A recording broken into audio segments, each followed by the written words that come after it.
règles de la langue française. La langue française, elle a des règles. Comment est-ce que Ahmed doit se prononcer en français et comment ça doit s'écrire en français? Voilà, je pose la question. Dans la langue française, quelles sont les règles de prononciation? Et le D, est-ce qu'on le prononce le D à la fin? Et là, il n'y a pas de E, donc tu dois mettre un E. D'accord? Donc ton nom, tu dois l'écrire avec un E à la fin. D'accord? Mais Majoub, c'est pareil. Est-ce qu'il faut mettre un E à la fin de Majoub?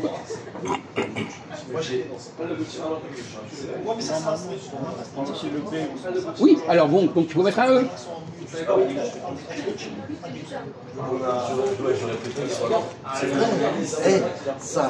Ou alors, il y a une autre solution. Ça dépend comment ça s'appelle. Il y a une autre solution, tu viens de le dire. Il y a une autre solution qui est une autre solution. Non. À la française, quelle autre solution? Quand tu as Ahmed, c'est quoi l'autre solution? Tu viens de le dire. Ahmed, ça se prononce comment en français? Comment? Ahmed, voilà.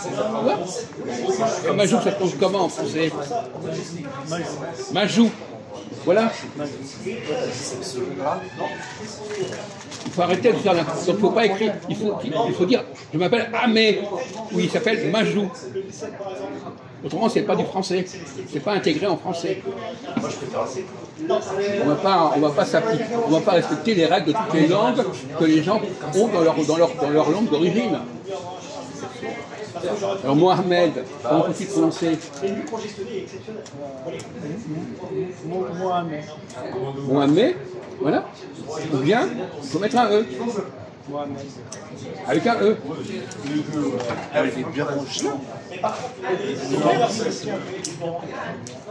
Alors maintenant, si on prend des villes comme Washington, par exemple, comment faut-il prononcer? Washington, ou bien il faut écrire. Voilà, j'ai les règles. Pourquoi est-ce qu'on ne respecte pas ces règles? Même en français, actuellement, on ne les respecte pas.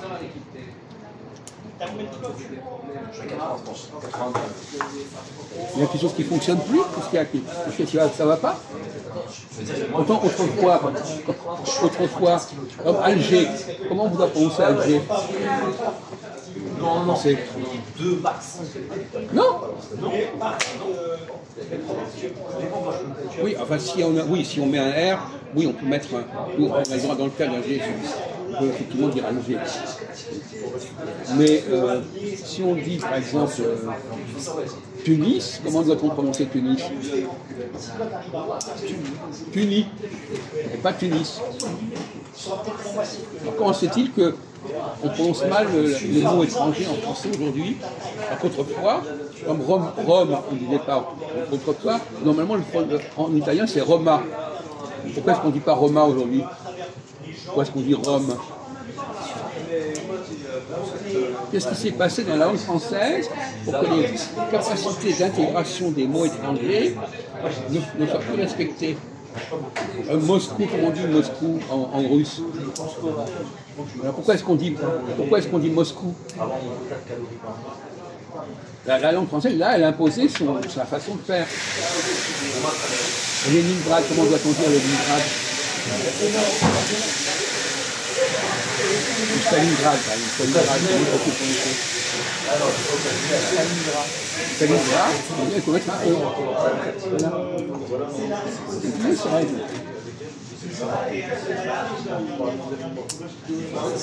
Donc moi j'ai eu tort, maintenant je vais mettre des E à Ahmed et à Majoub. Autrement je ne respecte pas l'esprit de la langue française. Est-ce que tu comprends la discussion qu'on a là? Est-ce que tu as suivi la discussion que j'ai? Pourquoi? Tu as autre chose à faire? Tu es en train d'écouter ton estomac ou quoi exactement? Pauvre crétin. Tu n'es même pas capable d'écouter ce qu'on dit? Tu sais même pas ce qu'on dit. Quoi? J'attends lui. Quoi? J'attends qu'il finisse. Pourquoi? Comme ça, on parle tous ensemble. Ah bon? Je crois qu'on va recommencer la discussion maintenant. Tu plaisantes ou quoi? C'est bon là? J'attends lui. C'est pas comme ça qu'on parle en français, je te signale. Comment on dit en français? Je l'attends. Oui, bah, j'attends lui. Oui, c'est vrai. Oui, non, mais d'accord. Alors, comment on dit, par exemple, en français, Londres, en anglais, on dit comment? En anglais, comment on dit Londres? Voilà. Pourquoi est-ce que c'est devenu Londres en français? Pourquoi est-ce qu'on dit pas? On dit Washington, mais on dit pas London, on dit Londres. Quelle est la différence entre le moment où on a dit Washington et le moment où on dit Londres? C'est plus la même époque? Quoi? Non. Londres, quoi, le mot ou la ville?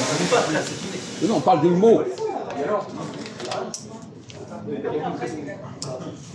Le mot, le moment où on a dit Londres, c'était dans un français plus ancien que le moment où on dit Washington.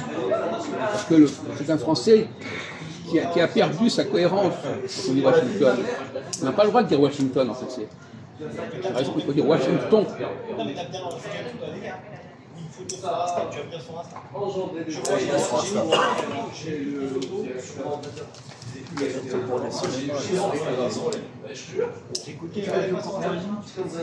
Oui, pourquoi? Il y a une discussion là-dessus?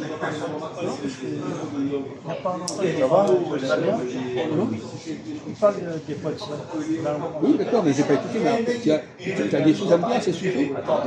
Bon, d'accord, mais je ne pense pas qu'ils disent la même chose que moi. Je ne pense pas qu'ils en soient à ce point-là. Effectivement, par exemple, Bob Dylan, c'est pas du français. Comment on peut dire en français? Comment? Et Bob, on n'a pas le droit de dire Bob, normalement. On peut mettre un E à Bob. Le E, est-ce que tu es au courant qu'on met beaucoup de E maintenant? Pour dire qu'une femme, c'est bien un écrivain, une écrivaine. Consolidé. Donc, pourquoi est-ce qu'on ne met pas de E pour les mots étrangers pour respecter la langue française? Ouais, ça c'est Mahomet. Et t'as pas vu à la télé ceux qui ont dû parler des muscles partout? Pareil au ventre, On n'a pas appris le T de Mahomet. Est-ce que tu es d'accord pour qu'un mot, si on prend un mot français, est-ce que tu crois qu'il doit être prononcé à la française dans un autre pays? Non. Dans chaque pays, le mot peut changer de nature. Est-ce qu'en anglais on dit Macron? Non, c'est pas Macron, c'est Macron. Même les noms des Français, les noms étrangers, les noms français en anglais, ils sont pas comme en français. C'est pas mon petit menu là. Vous n'avez pas compris ça, que chaque langue a le droit d'avoir sa façon de prononcer les mots étrangers. Mais moi j'ai repris il n'y a pas longtemps, en fait, j'avais arrêté pendant 2 mois. C'est bien. Ça y est, t'as fini? C'est bon. Voilà. On met le plateau ailleurs. Est-ce que t'as pas mangé? Non, ils sont morts. C'est bien d'avoir ça dans tes poches. Ils sont